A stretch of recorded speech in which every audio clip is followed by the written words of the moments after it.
Hello, White Sox fans, and welcome into another edition of this show where we talk about the Chicago White Sox and try and just get through it with all of you. But we're really mad inside and we hate ourselves because we're here talking about this god-awful team that is the 2023 Chicago White Sox. I'm Tony Marchese, just trying to keep it together.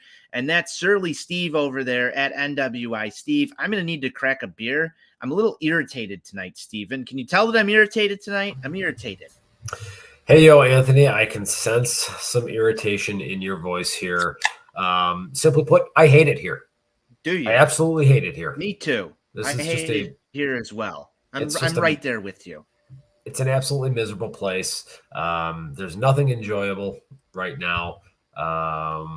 Things are not great at all. We were talking about this before we hopped on here.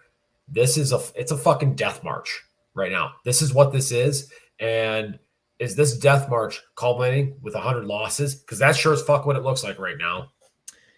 I mean, does it matter if it culminates with 100 losses or 96 losses or anywhere beyond 100 losses? Does it even matter at this point? These are all questions. I think it matters. I think it matters in this sense here. In 2018, we all experienced the worst White Sox team of our lifetimes. The first 100-loss season since 1970. So just 5 years removed from that to be right back square one. Yeah, I think I think it kind of matters. And I think it's really fucking pathetic. And nobody's going to lose their fucking job. Well, that's part of the issue as well here too, is that we've got a front office that I'm not really comfortable heading into the next phase of White Sox baseball, Steve, and I know you're not either. And there will be plenty of that just, to talk about as we enter the trade deadline, which is one of the next things coming up for us here on this show, one of the big milestones. Where are the White Sox going to go from here? There's going to be plenty of discussion and discourse about, does Rick Hahn deserve the opportunity and will he get the opportunity? Nobody should ever use the word deserve in the same sentence with Rick Hahn unless the sentence ends with fired. I think at this point, most White Sox fans are feeling that. Steven, we've got to talk about this Toronto series. I don't really want to, but I think it's necessary. But there's no better place to start in this Toronto series than the guy that we were just talking about, Rick Hahn. Opens it up Tuesday. I believe this is the 4th of July. You were writing about how Independence Day should be. And you started off Independence Day with your own fireworks with your White Sox article that was released over at ontapsportsnet.com, Steve. And then shortly after there, Rick Hahn goes and opens his mouth and says words about this baseball team that we're covering here. And just didn't really provide much clarity. And that's an article that we got from our guy over at On Tap Sportsnet, Sox Insane, who covers the White Sox for us. There was no clarity out of Rick Hahn's press conference. Do you have any words about what were said by Rick Hahn here, Steve? Sure. I mean, Rick Hahn opened his mouth. He said words. He strung them together to form sentences and even in some cases paragraphs without really answering any questions directly about the future direction of the team. But he said a lot of words because he's a lawyer and lawyers like to use a lot of words. Sometimes they just don't lead anywhere. Confirm that? Can you confirm that for the listeners? Do lawyers like words? I can hashtag, it is hashtag confirmed that lawyers do indeed, in a lot of cases, like to hear themselves talk, and they do indeed like to hear themselves say a lot of words. I know you do some business with lawyers out there in your other life, Steven. So I was just making sure. But Rick Hahn had said some interesting things with the words that he used, and one of them, one sentence in particular here, seemed to reference a month towards the end of the baseball season. I believe it's October. Do you have any comments about his usage of the word October, Steve? I mean, you can talk all you want about people being delusional and any adjective you want to use for having your head up your ass. I mean, head in the clouds.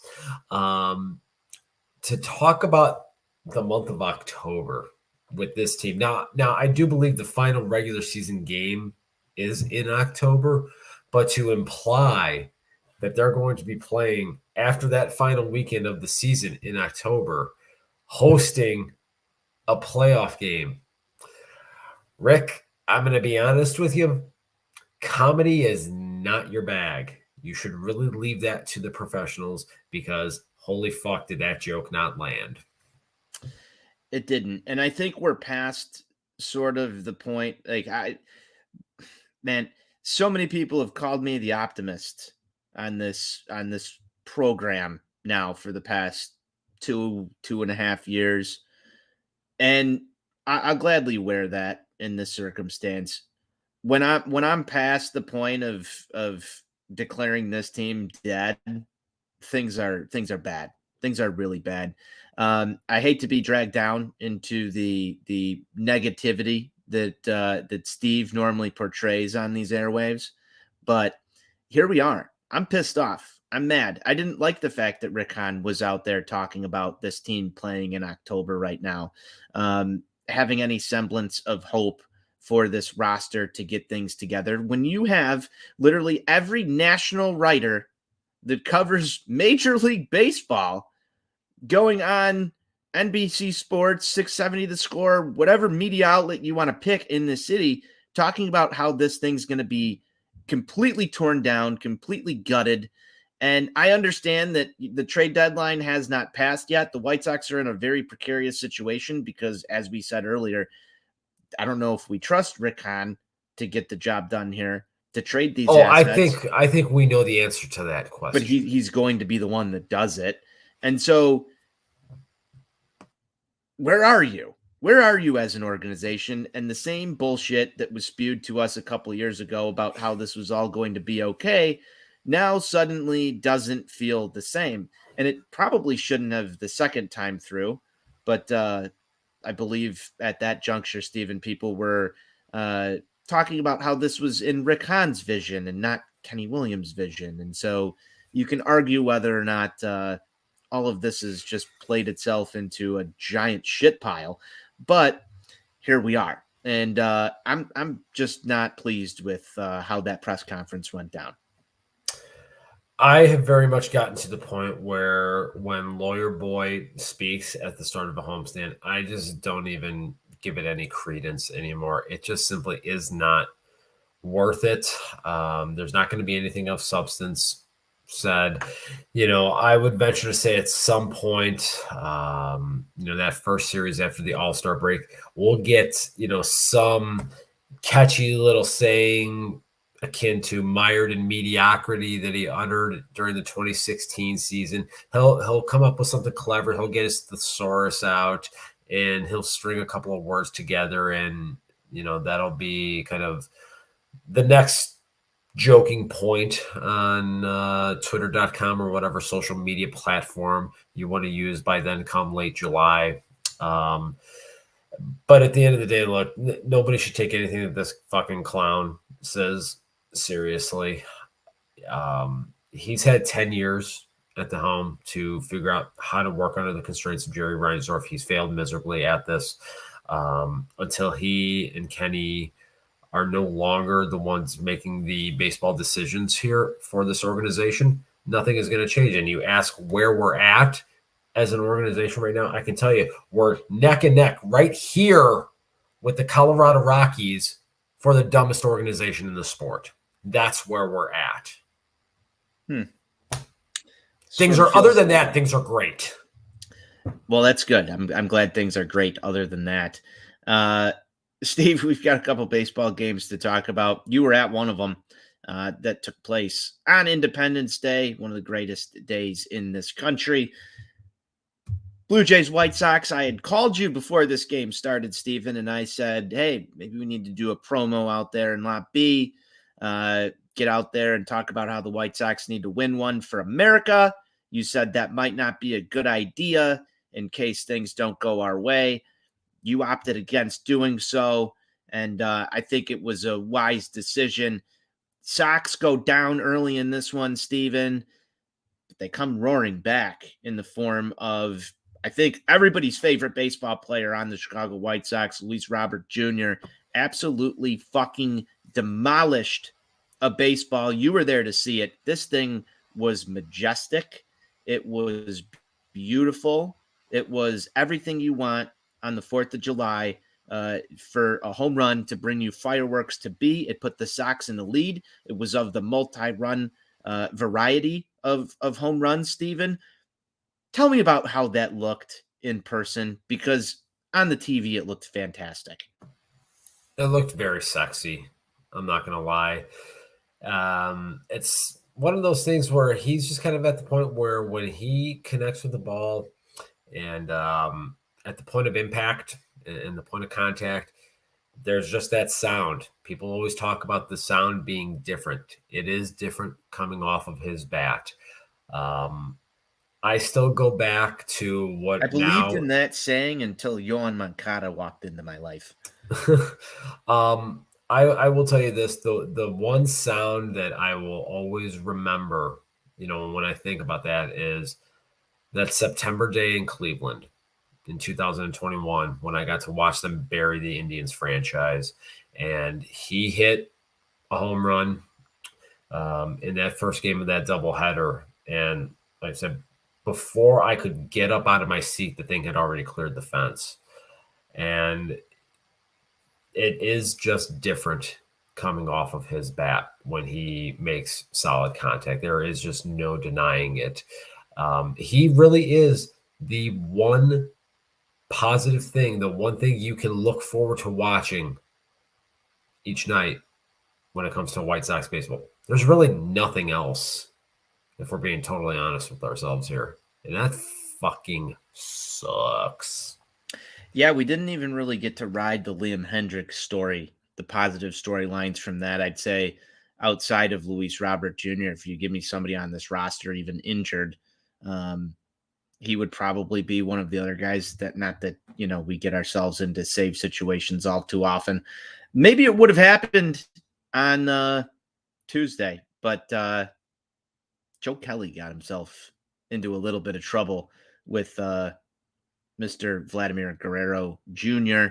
And it was a battle of the juniors, and the Vlad won in this one, Steven. I hate to say it, but that was a very White Sox loss. I'm probably going to say that a couple more times tonight. It was a very White Sox loss. They were able to hold the lead for an inning, solid inning there. Yep. Yeah, and then everything comes crashing down via an oppo shot from Vladimir Guerrero Jr. Was the life sucked out of the ballpark at that moment? 100%. 100%. I mean, you could just, you could feel it. I mean, the place kind of came alive, obviously, when Luis Robert Jr. connected on that 3-run shot. And you're thinking, hey, maybe we're going to steal one. Because, again, the team wasn't showing any signs of life for those first 6 innings offensively. Lucas Giolito, went out there and he put the team in position to, win a baseball game. I mean, he gave up a couple of runs, but kept them in it. And, then Robert hits the home run and the place kind of had a little bit of a buzz. And then, Joe Kelly goes out there, walks a guy, and then Vlad Jr. just takes a moppo, and it was like a gut punch that you almost kind of felt like it was coming. Like you could kind of start to see him kind of wind up, and that they're just going to punch you right in the gut. And then it's just like, even when it happens, it just sucks all the wind out of you, and it's just miserable. So it's like, no matter how much you prepare for it, it fucking sucks. I don't know what else to say.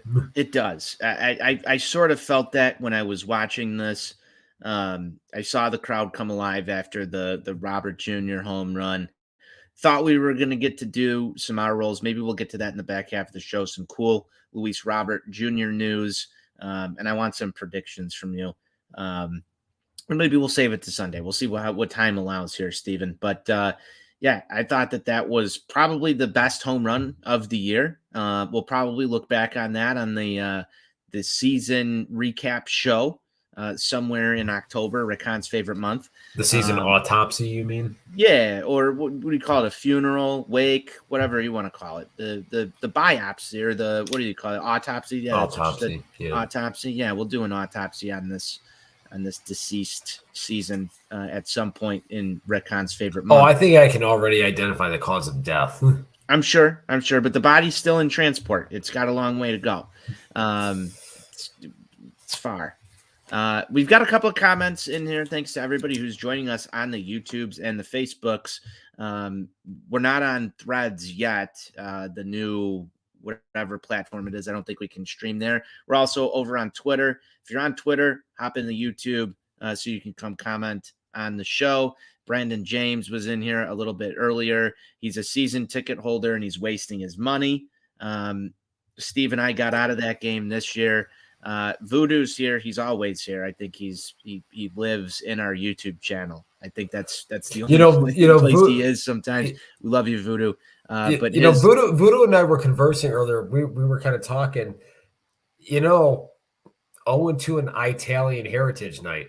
I'm not saying, I'm just saying. Hey, we're owing everything on pretty much everything this year. You can draw whatever conclusions you want to here. Night, that's all I know. You can draw whatever conclusions you want to here. They won on Polish Heritage Night. That's all I'm saying. I'm glad you got that. I'm glad you got that going for you. He says his problem is that he knows Rick Hahn will rebuild, which will doom the next 10 years, which will hopefully include a new owner.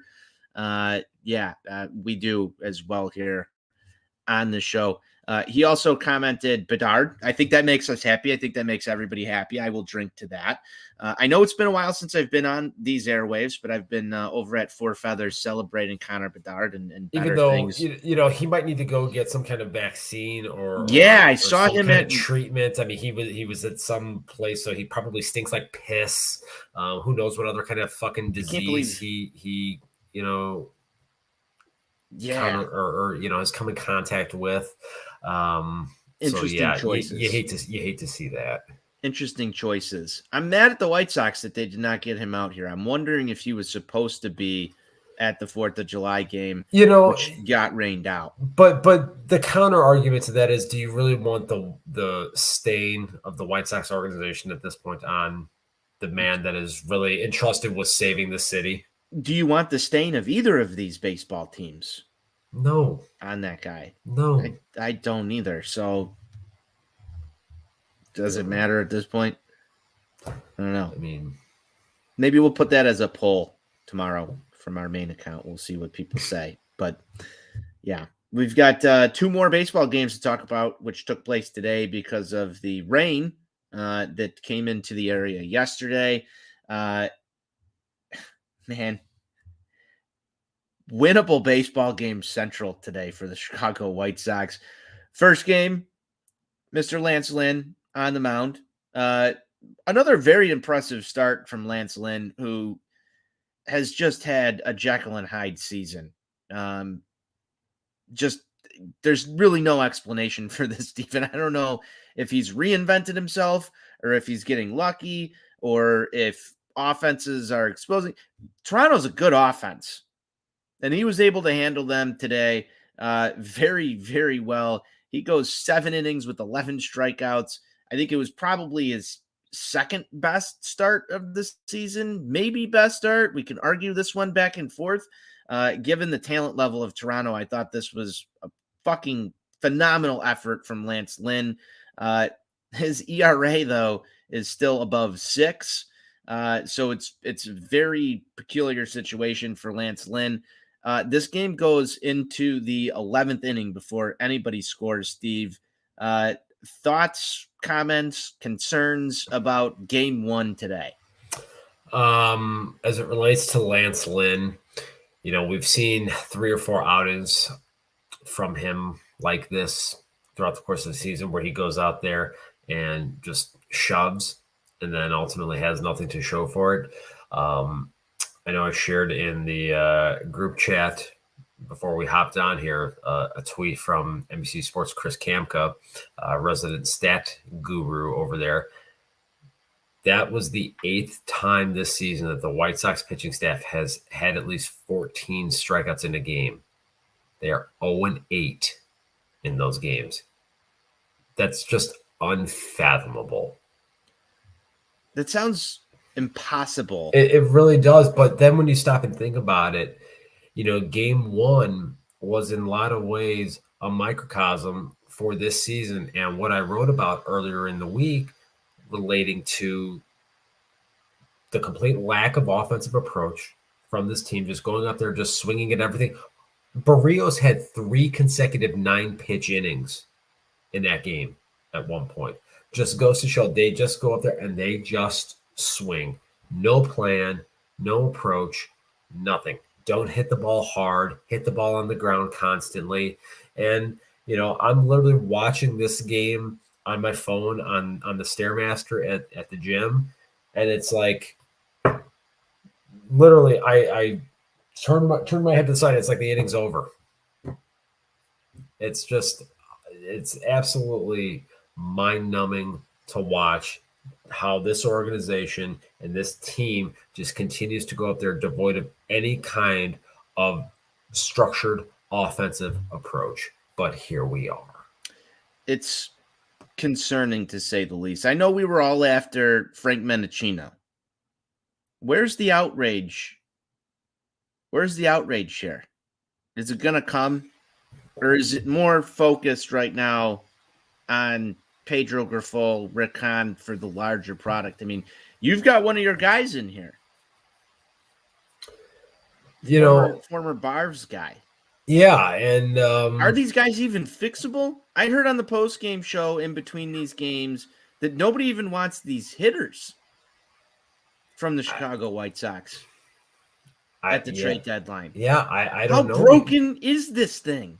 I mean, it's broken all the way down to the very foundation, the very lowest levels of the minor leagues. You might see 12 to 1,500 words on this very topic, possibly as early as tomorrow, probably as early as tomorrow, hint, hint, at a little place called ontapsportsnet.com. This has been a systemic problem for over a decade now. This is not something that is new to Jose Castro. Obviously, you mentioned Frank Mendocino. You can go back, you can look at Todd Steverson, Jeff Manto, go back to Greg Walker, whoever you want to throw out there. This thing goes so much deeper than the major league hitting coach. And it's until there is wholesale structural changes within this organization, and it's going to take someone being gone completely out of the picture for that to happen, the beatings will continue. I mean, this is just where we're at right now. I'm just it's funny because I haven't seen, and maybe I've missed him, I haven't seen any fire, smoke, anything around Jose Castro yet. None. Nothing. I think it's like the guy doesn't even exist. Yeah. He's done a great job of wearing an invisibility cloak through this entire thing. And maybe it's because he's new. Maybe he's just not in the I haven't even seen him do any media. Yep. And maybe he's smart enough not to open his mouth in this environment. Maybe like Frank Mendocino wasn't. Maybe he learned from his predecessor and figured out, hey, there's nothing good I can say about this, and this is unfixable. But that's the type of thing that starts to make me wonder, how is he escaping any sort of criticism so far this season? Because in a normal situation, if this White Sox team didn't have this track record, he would be the first one for these offensive approach issues that would be subject to the firing squad that is the Chicago media, White Sox Twitter, White Sox Facebook groups. Everybody involved would be like, that guy's People a problem. Still go on the Facebook? I think so. I tossed one of your articles up there the other day into a Facebook group, Steve, and the people liked it over there. They really did. Wow. Who knew I was so popular on the Facebook? I haven't been on that platform in gosh, 8 years at I this think point. people are still there. Maybe I'll have to post it to threads too. We'll see what those folks over there, if they consume it. Pretty sure the people over there are the same people who are on Twitter, which is kind of funny. But I digress. The whole Jose Castro thing. Look, I think a lot of it is just because the heat is coming on Pedro Grifol pretty intensely at this juncture, to the point where you can definitely make a case that, Pedro Grifol is going to be a one and done manager. And I think in a circumstance like that, people are ultimately just going to be fixated on that. And it's the hitting coach just kind of is in the background at this point. Wait a second. Pedro Grifol, one and done manager. Rick Hahn is still here. How does that press conference go down? Because he's a master at this. How does that press conference go down? And is Charlie Montoyo stepping up as your manager next season? Are you going outside? This fascinates me. I did not have it on my White Sox 2023 bingo. Well, first off, I didn't have this season on my bingo card, regardless of who the manager was going to be. I thought that they would compete for this division. So throw that out the window. I did not have Pedro Grifol one and done manager, but he has taken a fair amount of this heat. How does that press conference go down? Any early predictions?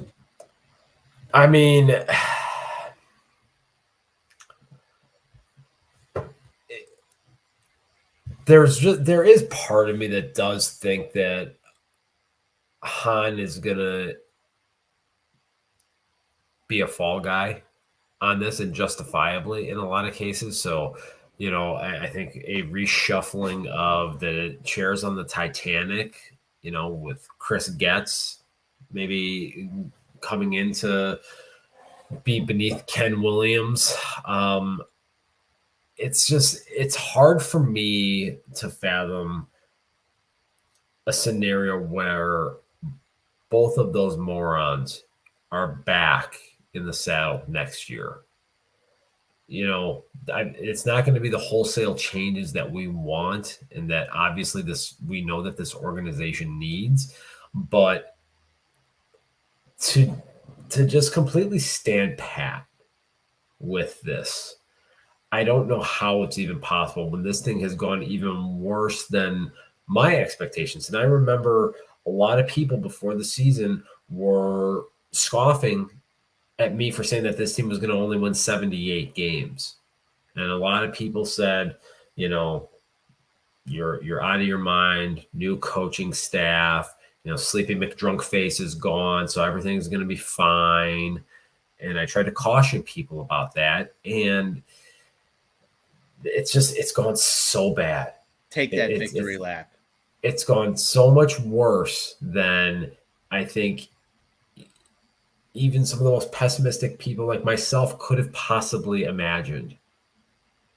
So how they just completely will run it back with the same group of decision makers, if that happens, that's just the ultimate slap in the face from he who shall remain nameless. I think that's the first time you've called yourself a pessimist on the show. I will gladly accept that, and we'll put that one into the archives. But I'll raise my hand and sit here and say I was one of those people that sort of looked at what your projections were and thought this team was going to do better. And I was sort of in the camp that TLR wasn't the problem. I was in the camp that they underperformed last year on a player level, that they did not gel as a group, that they did not carry the same energy that they did in 2021, especially the first half.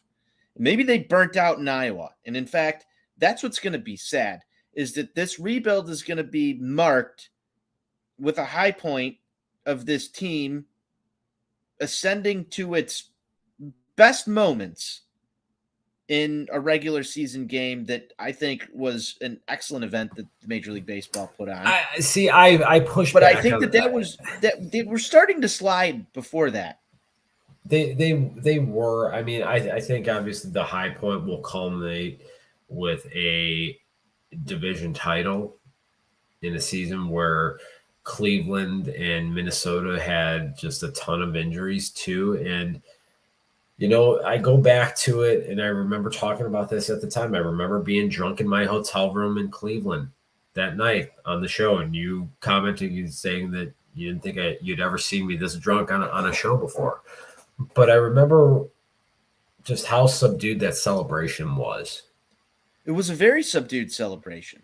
And that's kind of encapsulates what this whole process and what this whole time frame of White Sox baseball is in the end.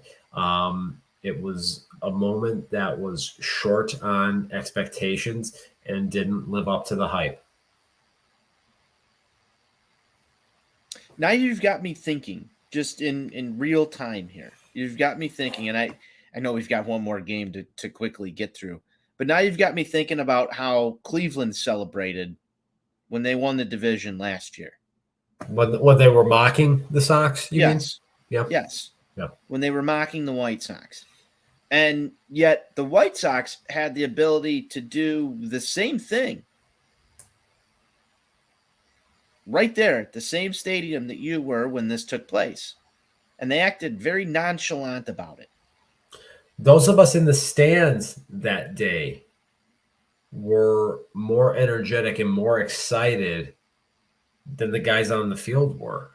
And I'm going back in my memory to just this moment because you're bringing things back to me. And I remember watching this with the wife, and Jen and I were sitting there going, why are they not excited?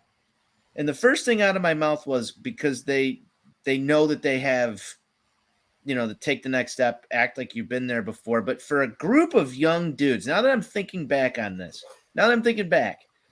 I remember how the Blackhawks reacted when they won the first series in 2009 before they got to the Cup. They partied like fucking animals.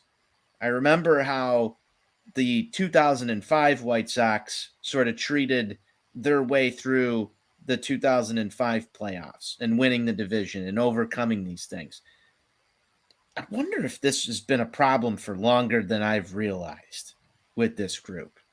Why not celebrate it? Why was Steve the happiest person in Cleveland that day?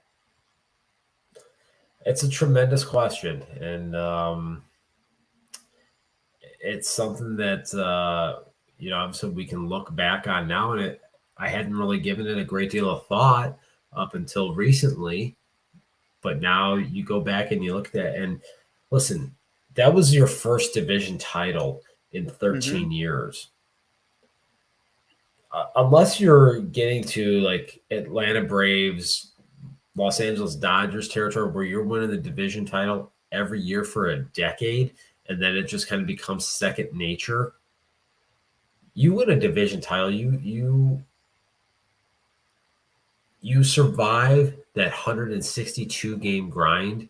That's in a lot of ways, in my opinion, and I don't know how you fall into these camps, that is in a lot of ways more difficult to me than winning a 5 or 7 game series. 100%. I say this all the time, that more oftentimes than not, the team that wins the World Series isn't the best team. The regular season tells you who the best team is. The World Series tells you who's the team that gets a trophy.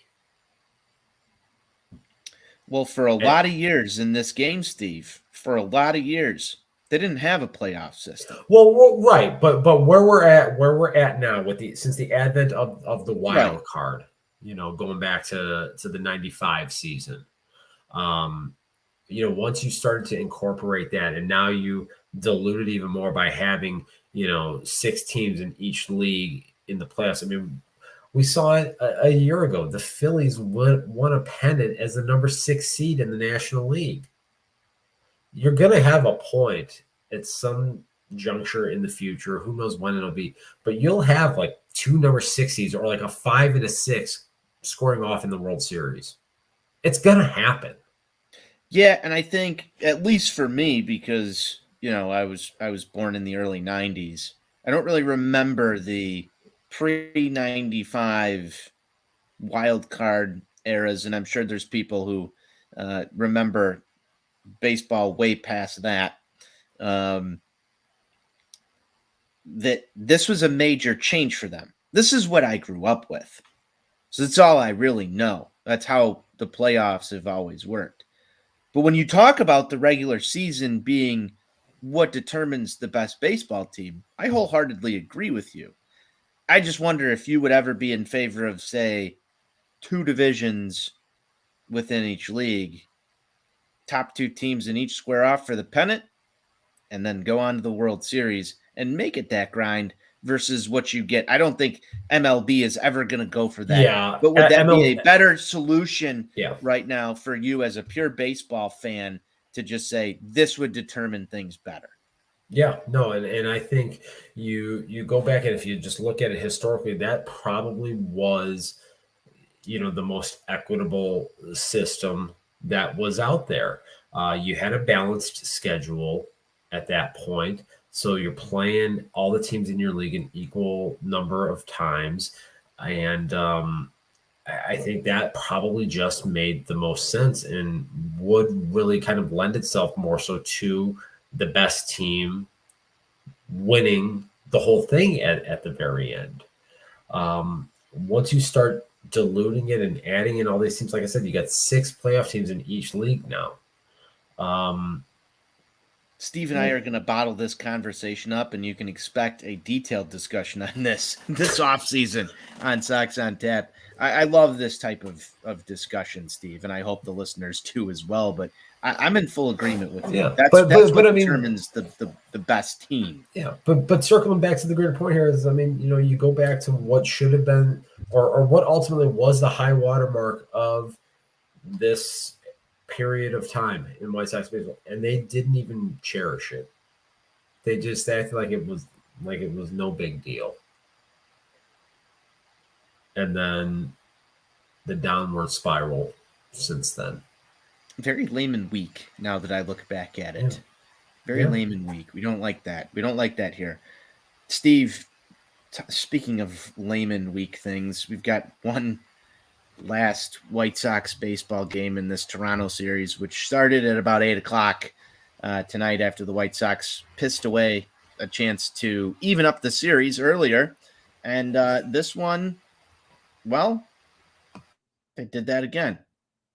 Sox drop it 5-4 in just more piss poor offensive approach fashion.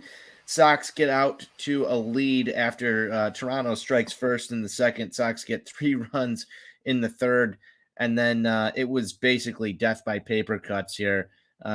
Toronto just scratches a run across the board for 4 straight innings against White Sox pitching. And give me some thoughts and comments on yet another bullpen start for the Chicago White Sox. I know the pitching depth is sort of not there right now with both Kopech and Clevenger on the IL. But how many times can we do this over and over again? Is this what we're going to be subject to post-trade deadline? Because, geez, man, this is not fun to watch. It's not fun to watch, and I think there's a really good chance that this is kind of what the months of August and September are going to look like. And it is going to be very painful. And I talked about this being a slow death march. This is kind of what we can almost expect here. And you kind of saw everything in this game. You jump out to a 3-1 lead. This is New York's hottest club. Stefan is here to tell you about it. Yeah.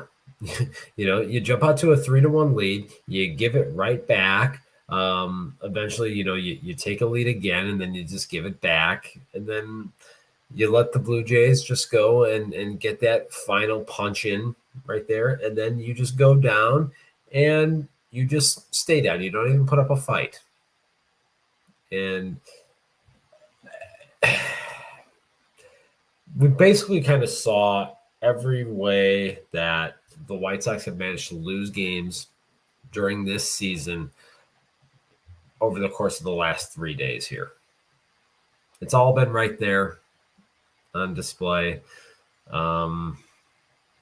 It's just it's a bad baseball team. They don't do anything well.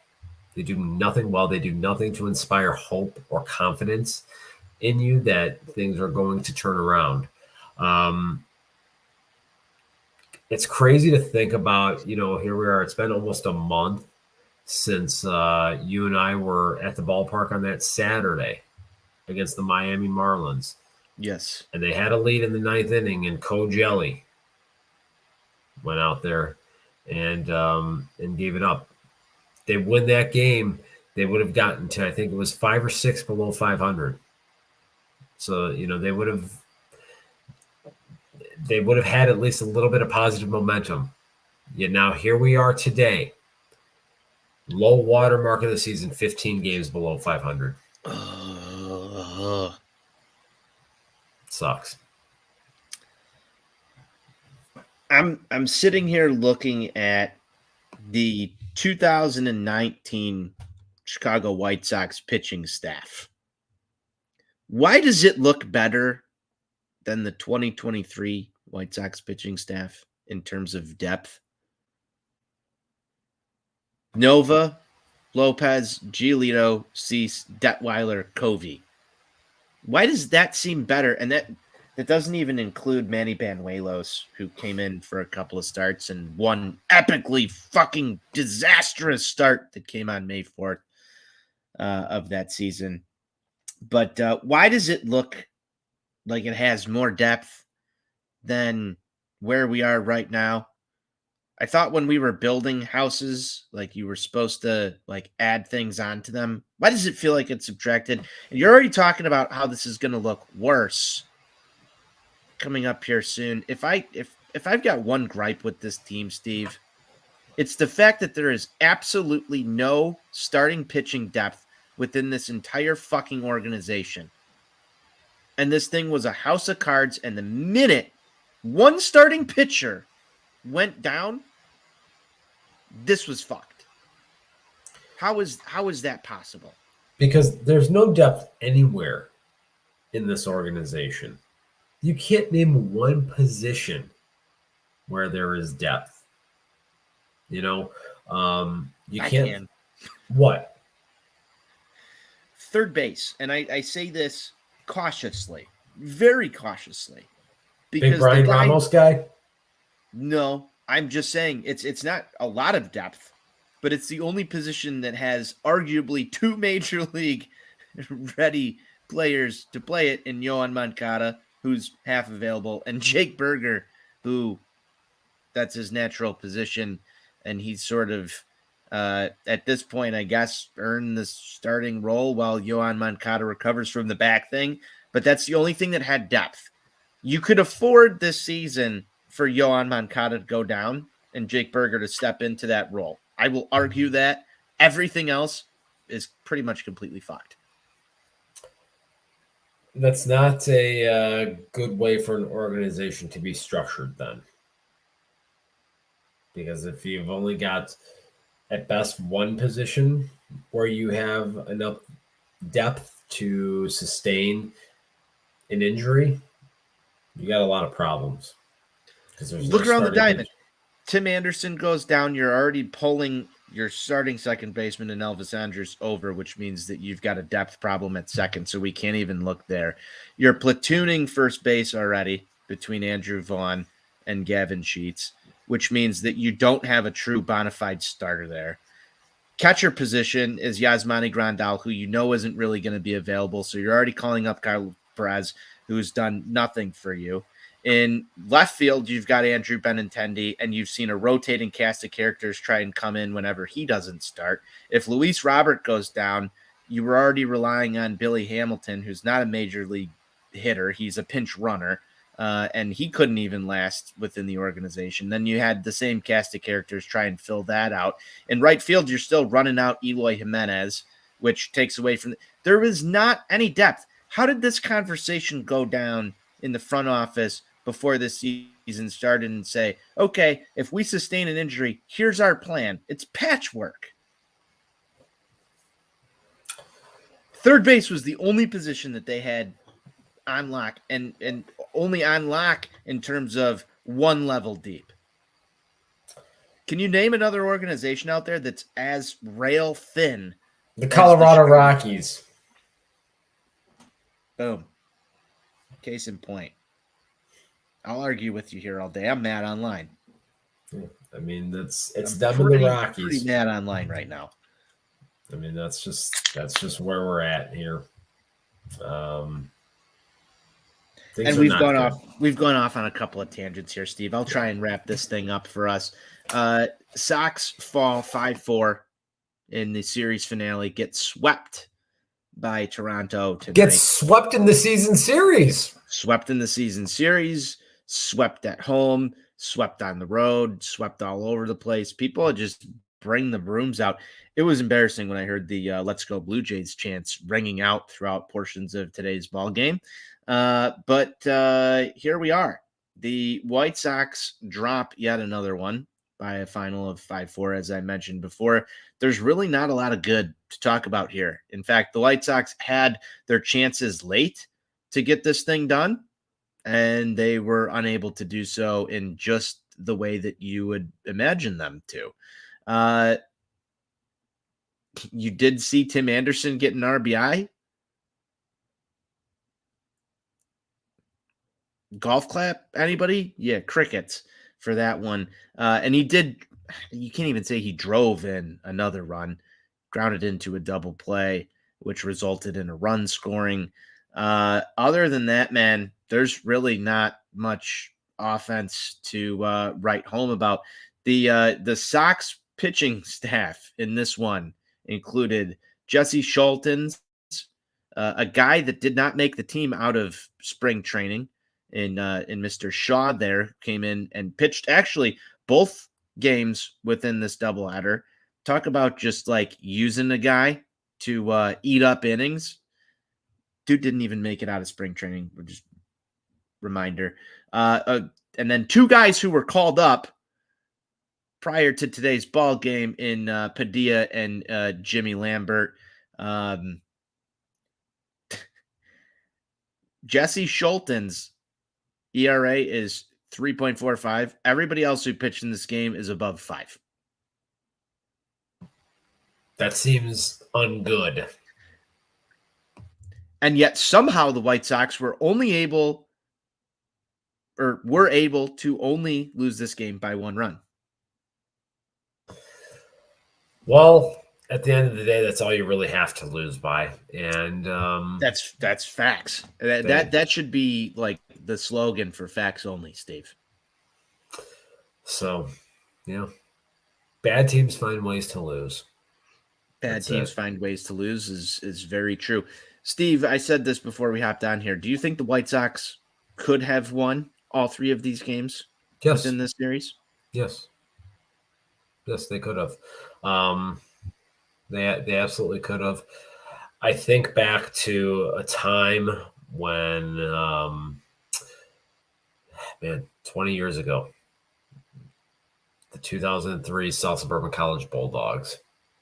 We were in the midst of a 7-game losing streak. Great team. If you didn't follow them, there's a documentary somewhere on Netflix. We, in fact, were not a great team.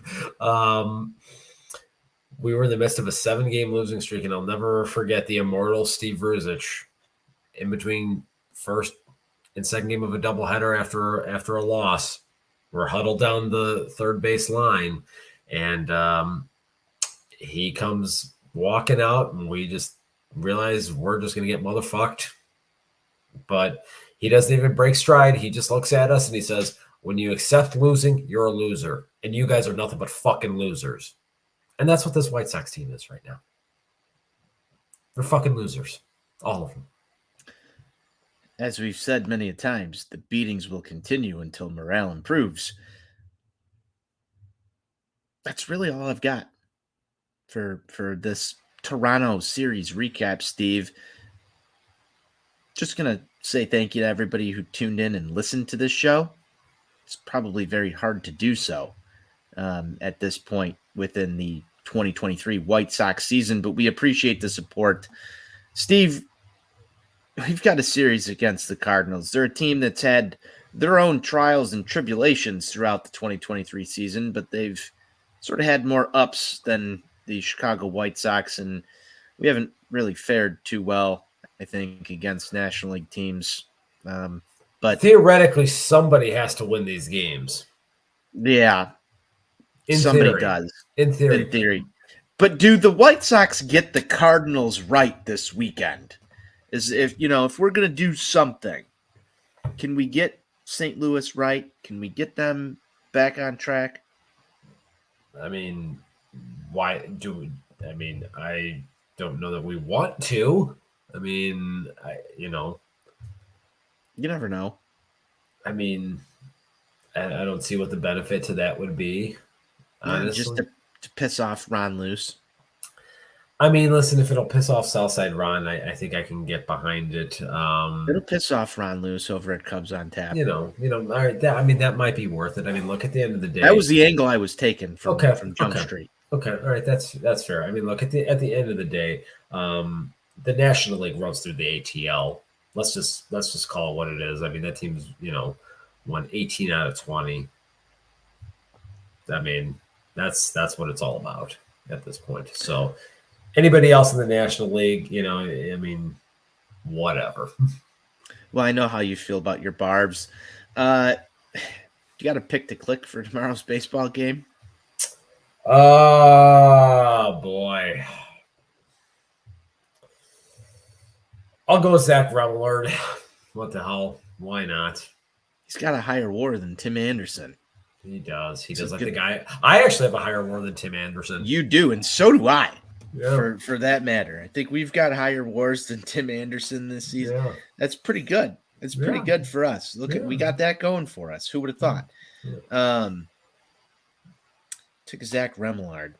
I don't think I've taken Zach Remillard all year.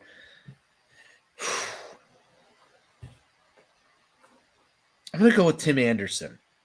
Bold strategy. I'm gonna go with Tim Anderson because you can't really win in this game. If there's anything I've learned about the pick to click is that there's no winners, no matter what you do with the 2023 White Sox. You just pick a name and you put it out there, and maybe something will happen. But for the most part, it won't. So I'm gonna go Tim Anderson. And if he hits a home run, I'll ride Tim Anderson until the hot streak ends. How about that? I mean, that's certainly one way to do it. Something's got to give. It's got to happen eventually, right? I mean, you would think, but if we've learned anything this year, if something can go wrong, expect it to go wrong to the White Sox. Murphy's Law. Ah, man, that's why you can't trust an Irishman. Interesting theories there from you. Just say it. It is what it is. 0-2 an Italian heritage night. Now you're talking about these Irish guys named Murphy. And everything going wrong. It's not a good showing for my cultures this season. It's really not. Some might call it a tough scene, Anthony. It's a very tough scene. Oh, well. All right. I got Tim Anderson tomorrow. You've got Zach Remillard. We'll be back on Sunday for a Sunday Fun Day show. Oh, boy, will it be fun. It'll be fantastic, and you should be there to hear us breathe more hot air about the Chicago White Sox. Steve, I'm going to close this thing down, how we always do. Be sure you're following the show at Sox On Tap on Twitter. Myself at Tony On Tap. You can follow Steve at NWI_Steve. Get in on the YouTube so you can interact with Voodoo over there. He seemed lonely in the comments as this thing wound down here. I know we're in the late hours. It was a doubleheader. It's series recap, but we hope you enjoyed the content tonight. Hop in the YouTube. That's youtube.com/OnTapSportsNet. Follow all of our written work over at OnTapSportsNet.com. Steve said he's got a couple of articles coming out of the Content Factory here soon for all of your reading pleasure, if that's the type of thing you do. I'm sure there's a way that you can use an app or something on your phone and have it read it for you. If you don't want to read it yourself, you can listen to it. I'm just making shit up at this point in time because I want people to have a better life than watching the Chicago White Sox every night. Steve, it's always a pleasure to talk White Sox baseball with you, even when they lose, even when we're mad. And that's all we've got for tonight's show. So thank you to everybody who tuned in. I would say White Sox forever, but right now, I really don't want the White Sox to exist because they are a very, very tough thing to watch and talk about. So, Steve, I'm just going to close the show down and let you say some words, and then I'll hit the end button. Some words.